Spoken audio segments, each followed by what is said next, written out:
Good morning, everyone. If you saw my earlier video this spring about planting bee balm in my garden, you might remember that this bed here was the one that I moved some existing bee balm plants to a new location in my garden. And today I am planning to fill up this empty bed with lots of hostas. As you can see here, I have them set out, ready to plant. And I have a heuchera over there on the far left side of the screen. And in the middle here, you can see a very small plant. Oopsie. It is a type of hydrangea that is supposed to survive in our climate. And it's just a little baby here, so I'm going to be planting around it.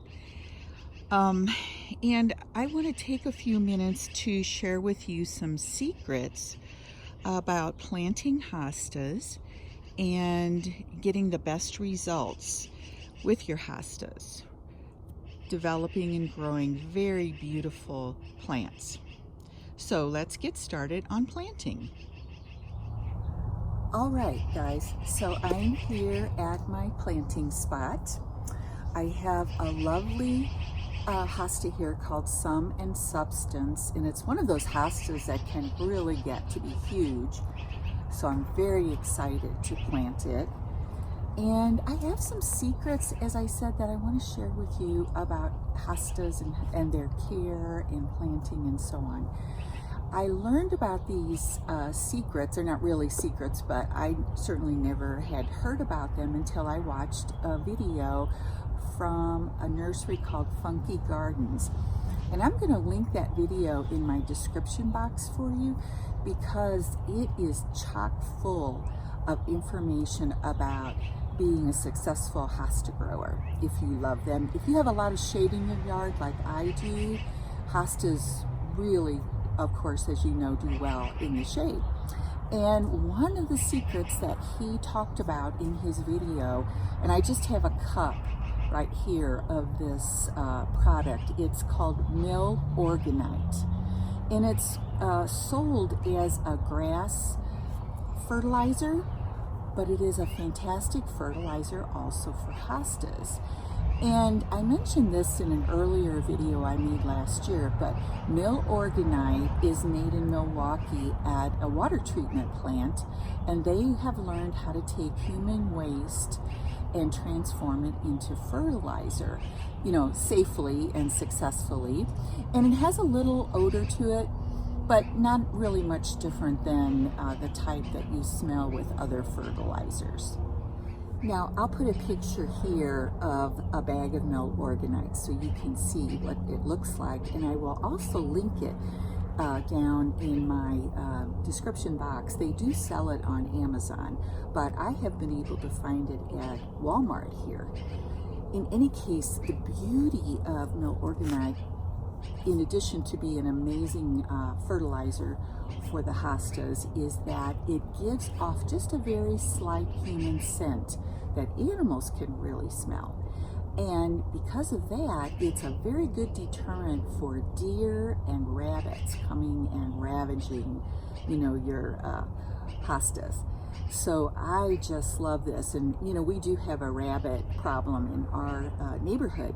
And I have had absolutely no trouble with rabbits getting at my hostas at all while I've been using Mill Organite. So fantastic product, and I really recommend it to you to grow your most beautiful hostas. So that's one really important tip. Now, the other thing that the gentleman who did this video, and it was a lecture he gave, was that I didn't know this before, but hostas originally came from Japan in the rainforest, and they simply love water. They cannot ever have too much water. And so out here in the West, where, you know, we're in a more arid climate, it is very important that you have your hostas watered well. And, you know, don't be shy about adding additional water when you can have a chance, or what do I want to say? you know, if you're sprinkling anywhere else, just throw some extra water on your hostas. So that's a very important tip. Now, the other thing he did in his video was when he was planting his hostas, he literally pulled them out of the pot and dunked them in a bucket of water to really super soak the roots before he put them in the planting hole. Now, I've already dug my planting hole, and I'm going to go ahead and do the soaking in the bucket, and then I'm going to go ahead and plant it, and you can watch as I do that so we can see a successful way to grow a beautiful large hosta. So I'm going to squeeze this container so that it is easy to remove from the pot. I'm going to go ahead and pull it out gently. And I do have, I do have roots that seem to be winding around the bottom of the pot. So I do want to loosen those up, because plants, if you don't do this, plants will allow their roots to continue growing in a circle like that, and it's more difficult for them to grow out into the surrounding soil. So sometimes you have to be a little rough with it, but that's okay. It will not hurt your plant at all. So now I'm ready to go. I'm going to go ahead and dunk this in my container of water, get it nice and soaked.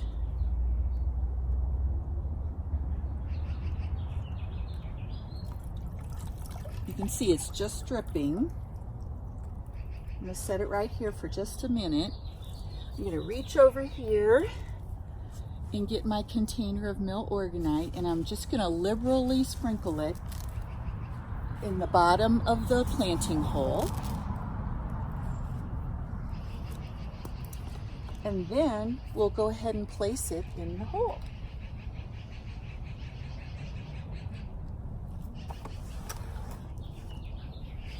All right, so our next step is, of course, just to put soil around this new hosta plant and get it planted. We don't want it too deep. We don't want to have crown rot around the top part here of your plant. You don't want it any deeper than it already is in the soil it was in the container that it came in. So let's go ahead and get it planted.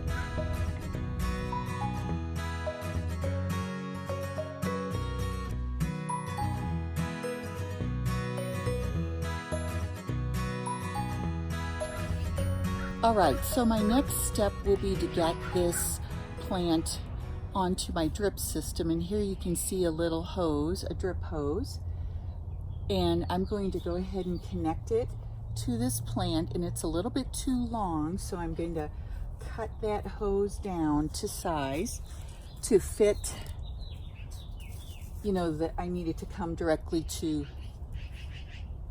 that plant, to its base.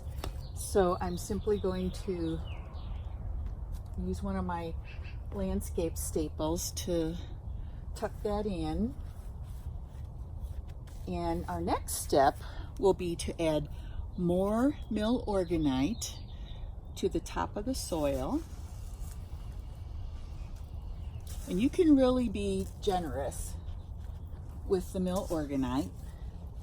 It is an organic fertilizer, like I said, made safely from human waste, and because of that, it is very, it is a slow release fertilizer, so you don't have to worry about burning roots on your plants with it, like you do with other fertilizers.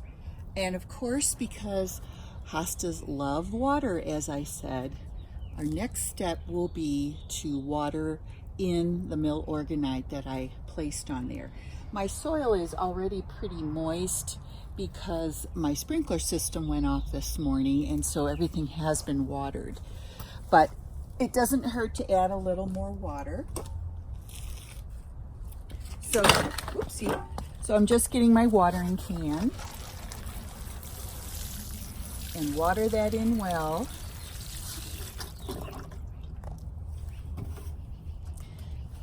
And there you have it.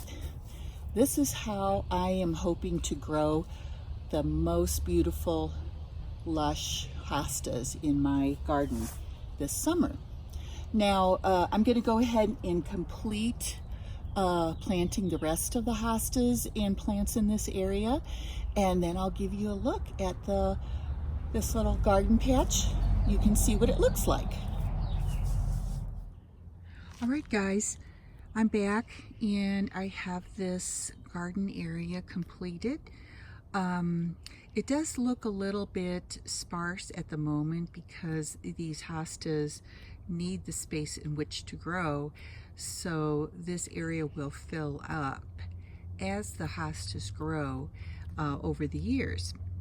And so I have 3 different hostas here, and then right here I have a really pretty heuchera with bright color, another hosta, and then as I mentioned earlier, here's my little hardy, oh my goodness, my favorite flower.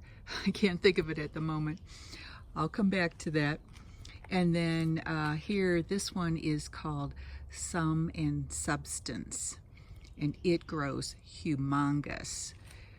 I'm so excited to see what happens with this hosta. So I do have the names of each of these, the tags still in the ground, so I can remember their names. If you have a question, just ask me. I'll be happy to respond. And getting back to this plant, oh my goodness. Okay, well, we'll just wait and see if I can come up with that name. Anyway, here's a look. I'll give you an overall view of this bed. And what an improvement over just an empty flower bed, isn't it? All right, I'll be back in a minute with a couple of more tips.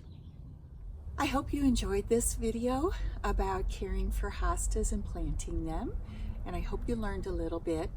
Don't forget to go back and watch the Funkie Gardens video that I mentioned for lots of details about hosta care. But I do want to point out one tip that the gentleman in that video gives is to use, besides using milorganite as a fertilizer for your hostas, which he uses twice normally, not just in planting, but every spring he applies some of it, sort of top dresses with it early in the season when the fingers of your hostas are first coming up, and then when the hostas unfurl their leaves, he does another treatment. And then as the summer goes by, he uses, believe it or not, he uses just plain old Miracle-Gro, and it is specifically for tomatoes, and it is a water-soluble fertilizer which he applies, I think every 2 weeks, he said, but check the video. And the magic ingredient, I believe, in this particular fertilizer is the magnesium that is really crucial for hostas to be able to grow so big and large and full. So I hope to see you in my next video. There's going to be lots more in gardening and home decor as we get ready for the 4th of July. You all take care and see you soon.